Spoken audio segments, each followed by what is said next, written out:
Olá, amigos, sejam bem-vindos a mais um vídeo do meu canal. Eu sou o Lucas Knaip e vamos falar sobre a Fórmula 1, que hoje teve o anúncio do quarta equipe, né, da temporada. Já teve o anúncio da Haas, que eu cobri aqui no canal. E eu tava só com raiva mesmo, porque a Andretti não foi confirmada e a Haas teve aquela declaração. Eu acho que a gente vai estar em oitavo, esse é o nosso objetivo. Mas a gente pode começar indo bar em último. Isso me revoltou e eu quis falar. Mas ali, o anúncio da Sauber, caguei. Sério, caguei. A Stake F1 Team, aquele carro preto e verde, horroroso, né? Aí o anúncio da Williams, também pouco me importei. E até porque não mudaram nada a dupla de pilotos. O Albon faz um bom trabalho, mas o Sargent ter sido renovado para mim foi uma piada de mau gosto.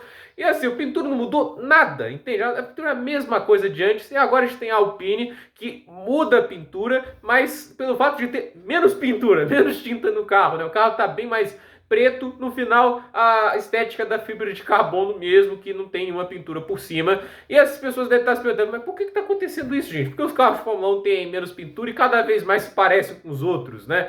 A resposta é simples, né? Eles estão tentando poupar peso, porque é um desafio chegar ao peso mínimo da Fórmula 1 atualmente no regulamento que eles montaram, entende? O regulamento de efeito solo, ele é muito difícil, ele é muito complexo e com tantas restrições e com tantas dificuldades, com a falta de testes e todos esses problemas colocados, né? É muito desafiador você conseguir reduzir o peso de maneira efetiva, sem prejudicar o desempenho e sem prejudicar as normas de segurança. E é por isso que a gente está tendo carros extremamente frágeis na parte dos sidepods, da carenagem. Qualquer toque está danificando ali, é como se fosse um papel, e é uma piada de mau gosto isso. E mais, né? A gente está vendo também essa questão de você tirar tinta dos carros, tirar a personalidade, né? E isso não tem ajudado a Fórmula 1 de maneira alguma, né? Eu acho esse regulamento ruim por diversos aspectos. Primeiro porque é um engodo essa ideia de que o efeito solo ajuda ultrapassagens. A gente não teve mais ultrapassagens esse ano do que teve em 2011, do que teve em 2016, do que teve em 2014. Isso porque os carros deles podem até ter sim dificuldades de seguir uns aos outros quando há uma carga aerodinâmica muito alta à sua frente. Porém, né, essa carga aerodinâmica também é o que permite você ter o efeito do vácuo e fazer as ultrapassagens. O efeito do solo ajudou os carros a seguirem uns aos outros? Sim, mas ao mesmo tempo ele atrapalha porque não há vácuo e os carros ficam totalmente dependentes do DRS para fazer ultrapassagens. Pode pegar, por exemplo, o Sérgio Pérez seguindo o Alonso, porque na última volta ele sai a 3 décimos atrás do Alonso ali na penúltima curva. Tem a curva do café, mas ela meio que a curva falsa para a Fórmula 1, já que eles fazem de pé embaixo, né? E assim, ele só começa a encurtar vantagem para o Alonso no DRS. Na época lá do regulamento de 2021, é impossível sair a distância tão pequena atrás, né? Mas a questão era tanto o vácuo que o carro já começava a fazer assim, a aproximação antes da zona de DRS abrir. Só que agora não. Se você não tem o DRS abrindo, o carro não consegue gerar vácuo e não consegue fazer ultrapassagem. É patético. Esse regulamento é patético. Não adianta você tentar resolver as ultrapassagens criando outro problema, entende?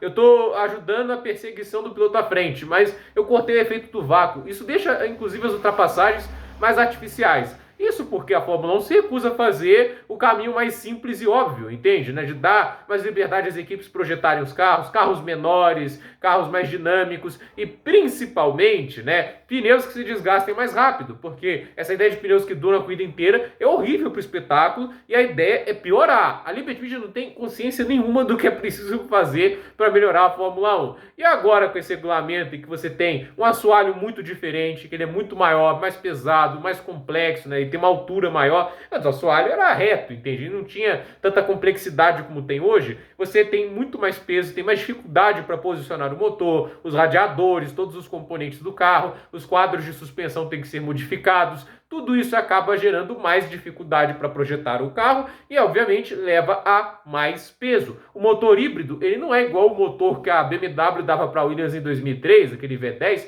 que pesava menos de 100 quilos. E assim, na época, o regulamento, o peso mínimo era 605 quilos, hoje é 798, ou seja, quase 200 quilos a mais.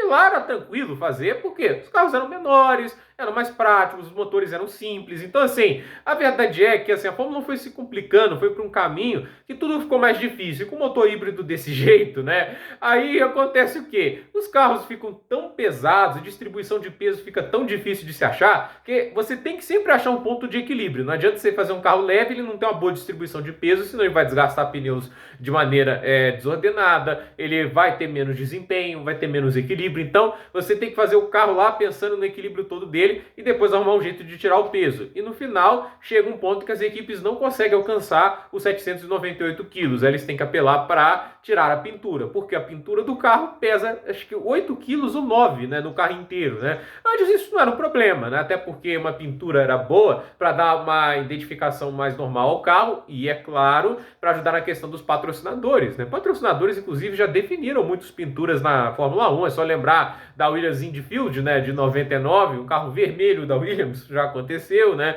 A BMW ditou a pintura da Williams por um tempo, aí teve a Martini, né, entende? As pinturas vão mudando conforme o patrocinador que chega, pelo menos assim foi para várias equipes, né? A gente já teve a Force India começando com aquele clássico branco, verde e laranja, que representava as cores da bandeira da Índia, e depois era o preto, prata e laranja, né? Que eu adorava, inclusive, né? Aí depois foi o quê? Virou o rosa da BWT, que inclusive está na Alpine hoje, né? Mas como a gente vê que eles estão lutando para reduzir o peso, né?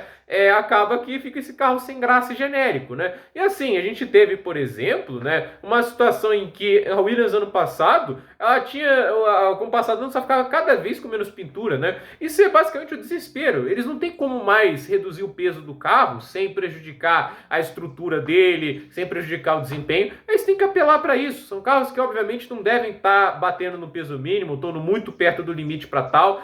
E acontece esse tipo de aberração. É uma pena, e a gente vê pinturas cada vez mais genéricas, simplistas, sem identidade, e a Fórmula 1 caminha para esse lado, né? Infelizmente, é uma categoria que vem perdendo sua essência com a Liberty Media, que no final ela vai estendendo os problemas da Fórmula 1 para a Fórmula 2, agora o efeito solo vai para a Fórmula 2, tô até com medo do que eu vou ver, sério, eu tô muito apavorado com a Fórmula 2, e a gente sabe aí que a Fórmula 3 pode ser a próxima vítima, eu não sei se já tem efeito solo por lá, eu acredito que não, né, até porque é desnecessário, né, assim, não era para ter a categoria de base com efeito solo, não era para ter Fórmula 1 com efeito solo, então assim, é realmente triste o rumo que a Fórmula 1 vem seguindo, e agora é ver como vai estar a pintura da Mercedes, da Ferrari, da Red Bull, cada vez mais caminhando para essa questão de menos pintura e menos personalidade. Uma pena, mas é assim que a categoria tem seguido recentemente. É um regulamento engessado, problemático, que impede soluções inovadoras e que no final deixa todo mundo ali parecendo a mesma coisa. Os carros nem aerodinamicamente têm destaque, né? Eles não conseguem se diferenciar muito uns dos outros. Eu acho que